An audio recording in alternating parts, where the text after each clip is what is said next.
Oi gente, tudo tri com vocês? Eu sou a professora Bianca Chaves e eu vim aqui contar um pouquinho da minha história pra vocês. Quando eu comecei na música, como eu entrei nessa onda da música, foi o seguinte. Quando eu tinha 6 anos de idade, iniciou um projeto nas escolas de ensino fundamental na cidade onde eu morava. Todas as escolas receberam instrumentos para a formação de uma banda marcial, geralmente com o intuito de desfilar, né? No 7 de setembro a gente faz uns desfiles bonitos de todas as escolas, cada uma apresentando assim projetos que tenham dentro da escola, né? E todo mundo desfila nesse dia. E eu, claro, queria muito participar dessa banda, né? As vagas eram bem acirradas e tal, tinha muita gente querendo participar. Resolvi entrar, consegui. Primeiro instrumento que eu toquei na banda foi o prato, que é tipo o prato da bateria, só que no tipo o formato do chimbal, só que virado desse jeito, com 2 cordinhas e toca assim. E eu achava fantástico porque eu fazia os estouros da música, né? A gente chamava que eram os estouros da música. Eu fazia assim as explosões da música, então quando tinha algum momento que tinha que ter assim um tchá, daí eu fazia com o prato, tchá, e fazia tchá, tchá. Eu achava fantástico. Me achava com aquele pratinho, com 6 anos de idade. E aí no ano seguinte resolvi trocar de instrumento. Daí eu passei pelo bumbo, passei pelo surdo, toquei tarol, toquei caixa, até que surgiu uma vaga no naipe do metalofone, que a gente apelidou, talvez pelo formato, não sei muito bem, de lira. Comecei a tocar a tal da lira. E eu achava incrível, comecei a estudar, eu passava dias, horas, assim ó, quase 24 horas tocando. Claro, quando eu não estava na escola, eu estava tocando, né? Então, final de semana, não queria brincar, não queria fazer nada, só queria tocar a tal da lira. Foi passando tempo, a gente participando de festivais, fomos a alguns campeonatos. Por algumas razões, os projetos acabaram e a gente ficou desesperado. Como é que a gente vai parar de tocar? A gente ama, a gente não pode parar, a gente tem que continuar. E a nossa banda já era famosa. A gente, nesse tempo, era chamado de 14 Bis, que o colégio era Alberto Santos Dumont, e a gente era a banda 14 Bis. E a gente era reconhecido, a gente tinha já um grupo de pessoas que gostava da nossa banda, talvez por muitas características. Tinha evoluções, a gente fazia danças, a gente fazia performances, junto, né, com as músicas e a marcha, enfim. E as pessoas achavam incrível, a gente tinha uma dancinha, que era a gente chamava de dancinha do pinguim, que a gente fazia tipo uma dancinha assim e marchava enquanto tocava, todo mundo tocava e marchava assim, era incrível e era muito legal. Eu vou tentar achar um vídeo e vou colocar aqui pra vocês ir assistindo. Vou botando umas fotos também, pra vocês verem.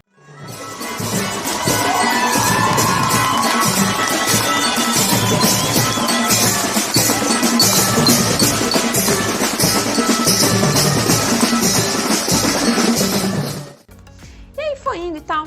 Terminou esse projeto, como eu havia dito, e a gente, meu Deus, onde é que a gente vai fazer? A gente tem que continuar. Então, meu professor, muito inteligente, espetacular, um professor incrível, que eu devo muito a ele, a tudo que eu sou agora na música, eu devo muito a ele, e pelo incentivo e tudo, resolveu achar um espaço no bairro onde a gente morava, para continuar dando essas aulas para os alunos daquela escola. Achamos um espaço.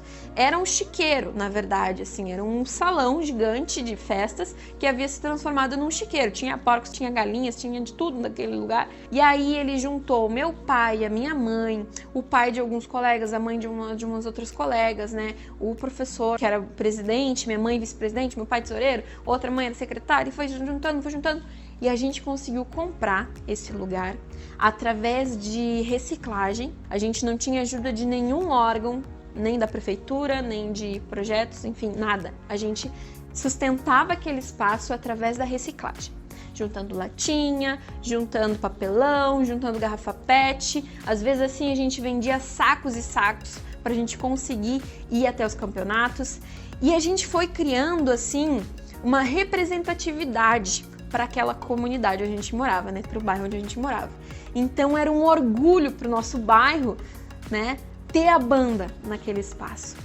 E fizemos festas, fizemos arrecadações e às vezes assim as pessoas pegavam e doavam algum dinheiro para a banda ir para os campeonatos, porque imagina, a gente precisava de ônibus, a gente precisava de alimentação, precisava de uniforme, precisava de muitas coisas que era sustentado pela prefeitura na escola, porém quando a gente abriu a ONG a gente não tinha recurso nenhum, então tudo era sustentado através de reciclagem e doações. O momento das bandas assim, na minha vida, na minha história na música, foi essencial para entender o porquê o meu amor pela música. Quando a gente ia nesses campeonatos e competia com bandas de outros estados, até tivemos uma oportunidade de competir com bandas do Uruguai, da Argentina, do Paraguai, se eu não me engano também, eu percebia como era interessante a conexão que a gente tinha através da música. A gente não precisava falar a mesma língua, a gente não precisava ser do mesmo lugar, do mesmo estado, mas a gente se entendia, a gente se admirava, a gente compartilhava momentos musicais. E cada campeonato tinha alguma história, algum amigo que eu fazia através da música,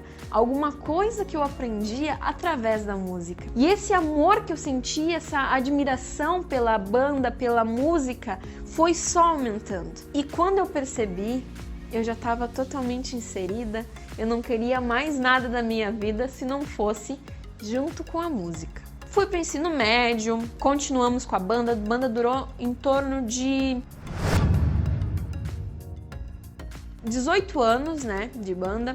A gente já crescido, com alguns já casados, com filhos, levando os filhos para participar. Fomos campeonatos assim já daí no nível sênior, né, que já são os mais velhinhos. E a gente foi e participava e ganhava em primeiro lugar e a gente sempre no pódio. E isso animava e é fantástico. Até hoje a gente tem uma amizade muito linda, né, todos os componentes da banda. Depois da banda, né, eu entrei no ensino médio, continuei meus estudos e tal, e lá na minha escola existia um incentivo muito grande à arte. A gente tinha eventos onde os alunos gravavam filmes, né, videozinhos assim, e participavam e ganhavam, tipo os quiquitos, né, do Oscar. A gente ganhava os poliquitos, que a escola distribuía para os alunos que ganhavam, né, as premiações. E aí me apresentava lá, daí tiveram diversos outros tipos de sarau, de projeto. Inclusive eu fiz um trabalho sobre a música, sobre a profissão que eu queria ter, e eu fiz um projeto, tem aqui a fotinho, sobre música ali, né, acho que eu devia ter uns 14 anos, e eu continuei, chegou o momento de prestar o vestibular, de saber o que eu queria ser, e eu ainda tinha algumas dúvidas. Foi quando eu dei a minha primeira aula numa escola, né, uma escola de educação infantil, para pequenininhos, para os baixinhos ali, né? E aí, nessa primeira aula, decidi o que eu queria fazer. E com 17 anos, prestei vestibular, consegui passar. Tive que ter uma liberação, porque eu era menor de idade, né? E ainda não tinha nem terminado o ensino médio. Eu já estava inscrita na faculdade, já estava matriculada. Comecei a faculdade, decidi, não quero mais nada se não for junto com a música. Já tinha falado isso, vou falar de novo. Mas agora eu quero deixar uma frase, na verdade é um pedacinho do brado da banda que eu participava, onde fala: uma banda, um som, uma banda, banda Ritmos da Vida. Essa frase, uma banda, um som, uma banda, tem um significado muito importante para mim. Quando eu falo uma banda, um som, uma banda, a gente pensa na união, e eu acredito que a música tem esse poder de unir as pessoas. Quando a gente fala um som, uma banda, um som, uma banda, a gente está falando que tudo isso junto se transforma em um. Isso é o amor pela música e também o poder da música nas nossas vidas e nas nossas relações. Era isso que eu queria falar para vocês. Agradeço por ter assistido até o final aí, e tem mais videoaulas, hein? Pode assistir depois ali, tá? Um beijo! E sejam bem-vindos à Escola Musiclean, onde a gente tem o mesmo pensamento: transformar a vida das pessoas pelo amor à música. Muito obrigado, beijo! Tchau, tchau!